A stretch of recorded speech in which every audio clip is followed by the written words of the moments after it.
Hello everyone, Bobso1984 back again, and when is this hell gonna end?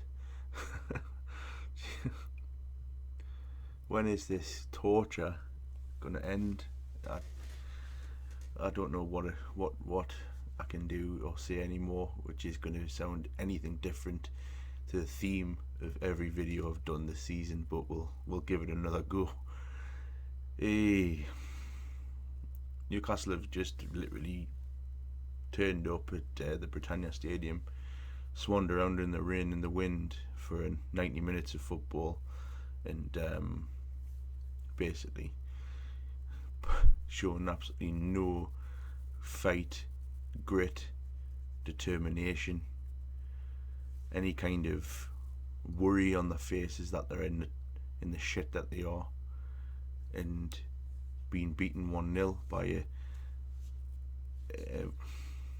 a Stoke side who have done well this season but were very particularly average tonight, and they didn't need to get out of anything near like second gear to beat a thoroughly inept Newcastle United, because let's face it, that was another absolutely shocking away performance. And that's now 12 games this season where we haven't scored. Bear in mind we've played 27 games this season, so that's almost half. Statistics, man. Horrific, horrifying statistics that tell the sad, long, brutal account of how bad this season's been. The first half really was an absolute non-event. Shelby has one chance. I think it's our only chance in the first half, from what I can remember. And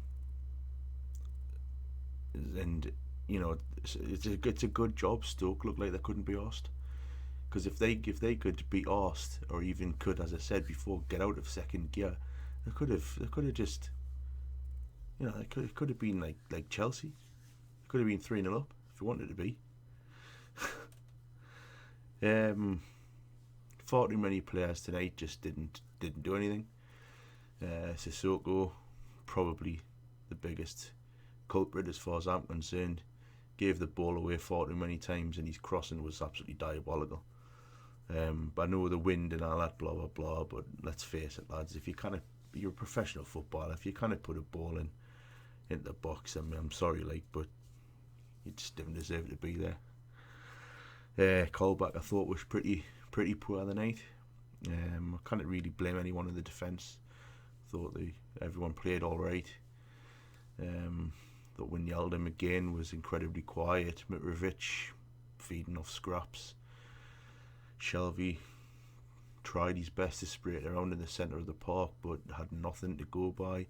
Was very surprised to see the name Johan Gouffran on the field at the start of the game.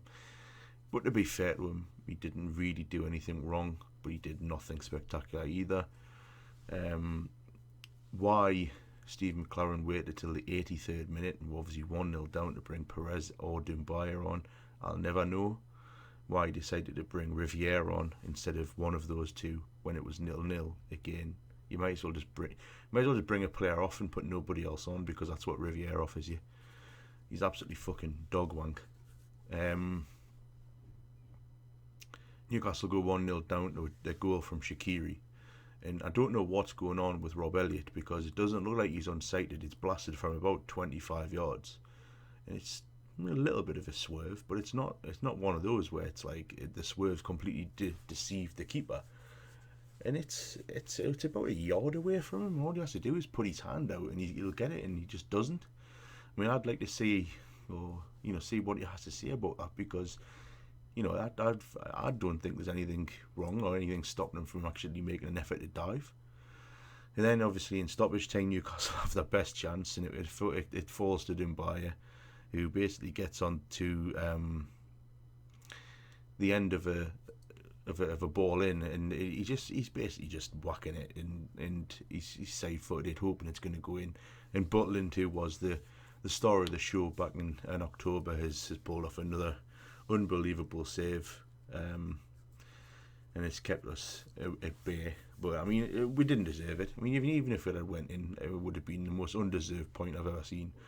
We're now going to the game against Bournemouth severely, just absolutely, we're fucked, absolutely fucked. I mean, McLaren he's got no idea. I mean, you've had 18 days off. There should have been 18 days of drilling how important this game was going to be, especially with the results that's been at the weekend, and obviously what's happened last night, and now obviously Swansea winning tonight, and everyone else is picking up points except us, and we're now 19th in the league, completely fucked. We lose on Saturday, and I think that's it. You might as well just call it curtains. It's just, I'm getting to the point now where I'm just preparing myself for relegation. Start thinking about disappointment now, and then it doesn't hurt as much in May. But yeah, I can't really pick out the man of the match, because I certainly don't think anyone deserved it on Newcastle's side. But as I say, Stoke didn't really have to do anything to beat with. But that's it. I can't be bothered to talk about it anymore. It's another depressing video. Who is your man of the match if you have one? What are your feelings? What's going to happen to Newcastle for the rest of the season? Leave your comments down below. My name's Bobster1984. Thanks very much for watching. I'll see you all again at the weekend. Hopefully it'll be better, but is it really? I don't think so.